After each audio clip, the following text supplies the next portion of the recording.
দেখুন, আমরা অনেকদিন ধরে অপেক্ষায় ছিলাম যে আমরা অনারেবল সিএম এর সাথে একটু বসবো। তো সেই জন্যই আজকে উনি এসেছিলেন এবং এটা অনেকদিন ধরে আমাদের একটা পেন্ডিং মিটিং ছিল, যেটা হলো এবং আমাদের সকলের অনেক প্রশ্নের ঝুলি নিয়ে আমরা ছিলাম সবাই। আমাদের কনস্টিটুয়েন্সি ডেভেলপমেন্টের ব্যাপারে কিভাবে আমরা এগোবো, সব থেকে যেটা প্লাস পয়েন্ট এবং আমরা ভীষণ খুশি সেটা হচ্ছে উনি আমাদের যেভাবে গাইড করেছেন, যেভাবে অ্যাডভাইস দিয়েছেন এবং আগামী দিনে যে কর্মসূচি উনি আমাদেরকে দিয়েছেন, we are extremely happy for that. কি কর্মসূচি দিলেন? দেখুন, আমাদের কনস্টিটুয়েন্সিতে ডেভেলপমেন্টের জন্য যা যা করণীয়, অনেক কর্মীরা ঘর ছাড়া, তাদের বিষয়গুলো কি আপনারা? ডেফিনেটলি আমরা আমাদের এই কনস্টিটুয়েন্সিতে আমরা যা কোনো মানুষ সাথে অসুবিধায় না পড়েন এবং সব মানুষের পাশে যাতে আমরা থাকতে পারি এবং কেউ যেন ঘর ছাড়া হয়ে না থাকেন, সেই আশ্বাসও উনি দিয়েছেন যে ওনাদেরকে বলুন যে ওনারা নির্দ্বিধায় কোনো ভয় না নিয়ে যেন এগিয়ে যায়, মানুষের সাথে থাকুন, মানুষের পাশে থাকুন, আপনাদের সাথে আমরা আছি। তৃণমূল ত্যাগী এনসিপিআই এর যে সাংসদরা আজকে বৈঠক করলেন তাদের বেইমান গদ্দার বলে আক্রমণ করেছেন কালীঘাট তৃণমূলের বিধায়ক কুণাল ঘোষ। তিনি বলছেন দিল্লিতে বিজেপির হাত শক্ত করতে এই বৈঠক, বিজেপি এদের ব্যবহার করছে। কি বলেছেন দেখুন। এটা তো বেইমানি, এটা গদ্দারি। এই যে সাংসদরা যারা দিল্লিতে আজকে কোনো বৈঠকে বসেছেন, বিজেপি নেতাদের সঙ্গে বৈঠকে বসেছেন, তারা তো মমতা বন্দ্যোপাধ্যায় দলের সাংসদ হিসেবে জিতেছেন। 2024 সালে 5 বছরের জন্য নির্বাচিত, 29 অবধি। কোন দলের প্রার্থী? তৃণমূল কংগ্রেস। নমিনেশন কে দিয়েছেন? মমতা বন্দ্যোপাধ্যায়।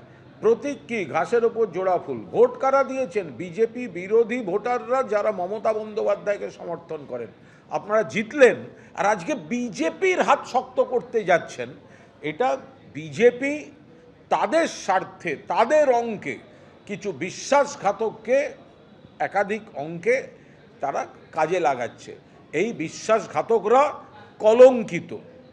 এরা প্রধানমন্ত্রীর পাশে বসতে পারে, স্বরাষ্ট্রমন্ত্রীর পাশে বসতে পারে, কিন্তু মানুষের হৃদয়ে কোনোদিন বসতে পারবে না। তৃণমূল কংগ্রেসের কর্মীদের হৃদয়ে কোনোদিন বসতে পারবে না। তার সংসদীয় এলাকা মথুরাপুরে বহু কর্মী ঘরছাড়া রয়েছেন, তাদের প্রত্যেককে ঘরে ফেরানোর আশ্বাস দিয়েছেন রাজ্যের মুখ্যমন্ত্রী শুভেন্দু অধিকারী। আজকে বৈঠকের পর এমনটা জানাচ্ছেন Bapi Haldar. Widow pension, old age pension সহ সেখানে কোথাও যদি কোনো মানুষ, কোনো বেনিফিশিয়ারি বাদ গিয়ে থাকে, সাজেশন থেকে থাকে, কোথাও যদি কোনো কিছু থেকে থাকে, এমপিরাও সরাসরি তাকে দিয়ে সেই কাজগুলো করতে পারবেন। অনেক সমস্যা হচ্ছিল, অনেক কর্মী ঘর ছাড়া ছিলেন, সেই সমস্যা তো সেগুলো আস্তে আস্তে মিটতে চলেছে এবং প্রশাসন সবটা দেখছেন। উনি যেটা আশ্বস্ত করলেন যে ইতিমধ্যে অনেকটা মিটেছে এবং প্রশাসন সবটা দেখছেন, খুব ইমিডিয়েট সেগুলো সব মিটে যাবে। এনসিপিআই এনডিএ এই যে একটা বিতর্ক চলছে, নতুন করে একটা সমস্যা তৈরি হয়েছে, এটা নিয়ে কি সমস্যা? এনসিপিআই তো এনডিএ-কে সাপোর্ট করেছে অনেক আগে, আপনাদেরকে বলে যে সমস্যা তো কিছুই নেই। তাদের নিজস্ব কোনো প্রবলেম ছিল, তারা আজকে মাননীয় মুখ্যমন্ত্রীকে বলেছেন, মাননীয় মুখ্যমন্ত্রী সেটা তিনি পরিষ্কারভাবে তাদেরকে বুঝিয়েছেন এবং তারা আমাদের সঙ্গেই আছেন, এখনও আছে, আজকের আছে, আগামী দিনেও থাকবে। মেদিনীপুরের সাংসদ জুন মালিয়া তিনিও আজকে মুখ্যমন্ত্রীর সঙ্গে বৈঠকে উপস্থিত ছিলেন। তিনি বলছেন বৈঠক ফলপ্রসূ হয়েছে, উন্নয়ন নিয়ে কথা হয়েছে। শোনাব আপনাদের জুন মালিয়া কি বলেছেন সুখেন্দু শেখর রায় এবং প্রকাশটিক বড়াইক, তৃণমূল ত্যাগী বিজেপির 2 রাজ্যসভার সাংসদ, তারাও আজকে বৈঠকে উপস্থিত ছিলেন। কে কি বললেন পরপর শুনুন।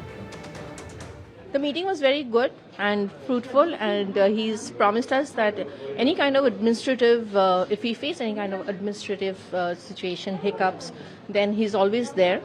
And he's promised us, all member of parliaments, whoever have joined the NCPI and the NDA ally, that we shouldn't be facing any kind of problems while working in our constituencies. And where administration or administrative help is required, he's always there to support us. Any discussion about NCPI? Not with me. Maybe, you can ask these questions to Sudipta. He's the leader. আমার তো এমনি কার্ডসি call ছিল, ওরা বলতে পারবেন। What were the discussions that went down in the meeting? না, I cannot tell that. Only the members of Lok Sabha, they will be in a position to tell you. Because I came only to see him. It was a courtesy call so far I am concerned. The rest of the MPs, मैंने आपको क्या बोला, ये courtesy call था। আমরা development work নিয়ে বলেছি। বিশ্বাসঘাতকদের পাশে বসিয়ে সংসদে সংখ্যা বাড়িয়ে বিল পাশের চেষ্টা করতে হচ্ছে বিজেপিকে, এটা বিজেপির দৈন্যতা প্রকাশ্যে আনে বলছেন কুণাল ঘোষ।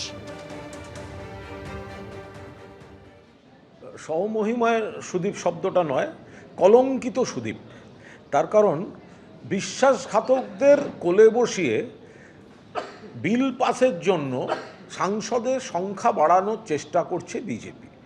এটা বিজেপির একটা দৈন্যতা, এবং এখানে কিছু বেঈমান গদ্দার যারা তৃণমূলের প্রার্থী হয়ে, মমতাদির প্রার্থী হয়ে অ্যান্টি বিজেপির মানুষের ভোট পেয়ে দিল্লি গেছে, আর গিয়ে তারা নরেন্দ্র মোদী তাঁর সমর্থনে বসছে, এই বৈপরীত্যটাই তো বিশ্বাসঘাতকতা। এবিপি আনন্দ, এগিয়ে থাকে, এগিয়ে রাখে।